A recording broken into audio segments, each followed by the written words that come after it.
February 25th, 2025. The studio lights were hotter, brighter than ever before. They lit up the sharp, modern set of Crossfire, the famous political talk show known for intense, no-holds-barred debates. The air felt heavy, like something big was coming. A clash.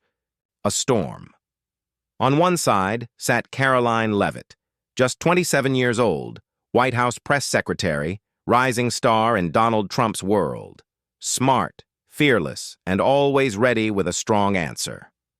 Across from her sat Daniel Hargrove, a 52-year-old veteran journalist. He wasn't just experienced, he was famous, known for his sharp mind and sharp tongue, a proud atheist who had spent years tearing down religion in his newspaper column, The Sentinel. He believed faith was a myth, a fantasy people used to feel safe in a confusing world. That night, Hargrove walked in full of confidence. He had facts, statistics, and a cold grin. In his mind, the debate was already over. He thought Karoline would come in with weak arguments and blind faith. He had no idea she was about to shake him and the entire nation to the core. The debate was titled, Faith in the Age of Reason. A hot topic, one that had been quietly boiling in America for years. Hargrove leaned forward, adjusting his wire-rimmed glasses. His gray hair made him look even more like the wise man he believed himself to be. He smiled, but his words were sharp. Karoline, let's cut through the noise, he said, his tone soft but full of arrogance. Your administration leans heavily on faith, Bible photo ops, public prayers. But it's 2025. Science and reason are shaping everything. Isn't it time we admit that religion is just a crutch? A leftover belief for people too scared to face reality? The audience reacted. A mix of nervous laughter, approval, and discomfort. Hargrove sat back, crossed his arms, and waited. He had seen this before. He had crushed senators, priests, and religious guests with ease. He was sure Karoline would fall right into his trap. He was wrong. Hargrove had seen it all before. He had destroyed senators, pastors, and public figures in debates like this. He thought he knew what Karoline would do, give a traditional, boring speech about religion, and he was ready to crush it with facts. Church attendance falling, and more people turning away from faith.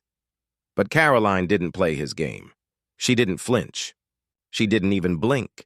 She sat calmly, hands folded on the table, eyes locked on Hargrove.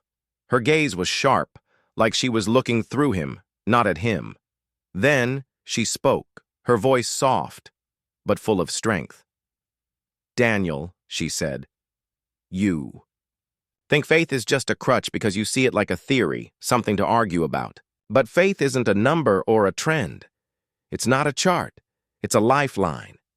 And I'm not here to quote Bible verses. I'm here to tell you something real, a story, my story. And you can't debate that. Hargrove's smirk faded, just for a second. He shifted in his seat, suddenly uncomfortable. The room felt tighter. The crowd leaned in. The camera crew froze. Even the producer in the control room stopped breathing. What was she about to say? Karoline took a deep breath, slow and steady. Her voice softened, but her eyes didn't waver. When I was 16, she began, my world completely fell apart. My father, my hero, my teacher, my everything, got cancer. Stage 4, out of nowhere. The doctors gave him 6 months, maybe less. My mom broke down. My little brother stopped speaking, and I couldn't see the point of anything. School, friends, college, it all felt useless. I grew up in church, but that year, I was done with God. I was angry, with Him, with life, with the world.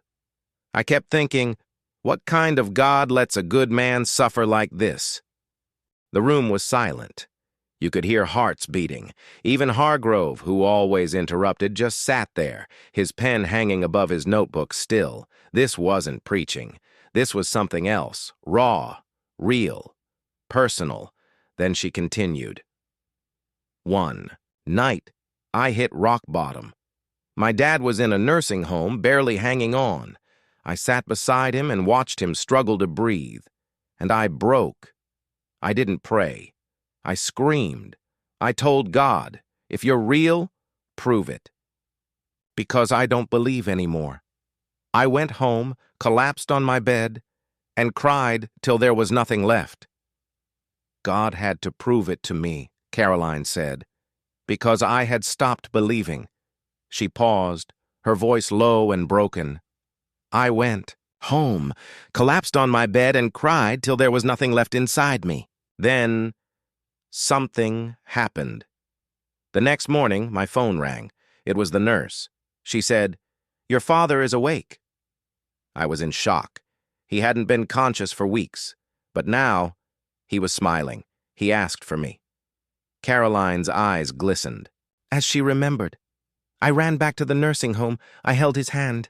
He looked at me, clear-eyed and peaceful, and said, "Karoline, I saw something last night. It's real. Don't give up." Then she stopped. Her voice cracked. 2 hours later, he died. The studio was dead silent. Karoline took a deep breath and continued, her voice shaking but strong. It wasn't the drugs, Daniel. It wasn't just some dream. It was an answer, one I didn't even deserve. But God gave it to me anyway. That's what faith is, not a crutch, a rope that pulls you up when nothing else can. No one moved. No one spoke. Not even Hargrove. His mouth hung open.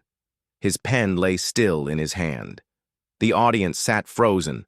Some were crying. Some just stared, like they had seen something holy. A cameraman whispered, "Did she just say that?" "Live?" Karoline leaned back in her seat, her story echoing in the air like thunder. Hargrove, the man who had spent a lifetime tearing faith apart with logic, was speechless. "Well, that's a powerful story," he finally stuttered. "But personal experiences, they don't prove—" Karoline cut in, gentle but clear. "It's not about proof, Daniel. It's about meaning. You can show me all the stats, all the studies, but none of them can explain what keeps someone standing when the world falls apart. That's what you don't understand." Silence.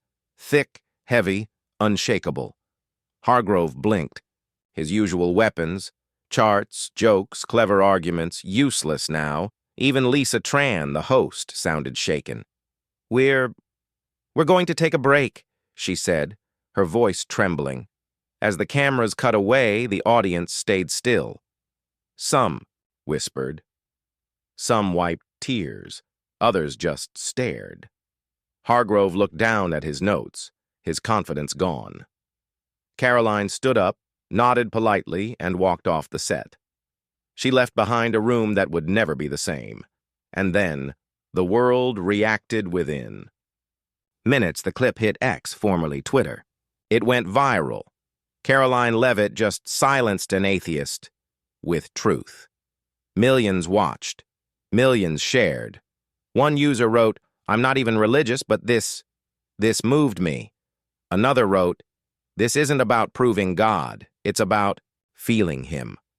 Believers called it a victory. Skeptics said, "I still don't believe, but I can't argue with what I just saw." Memes exploded. Hargrove's stunned face became the face of defeat. But deep down, people knew this wasn't a debate win. It was something bigger, something sacred. Caption: "When your logic meets his spirit."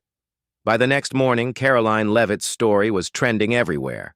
Hashtag Leavitt vs. Hargrove.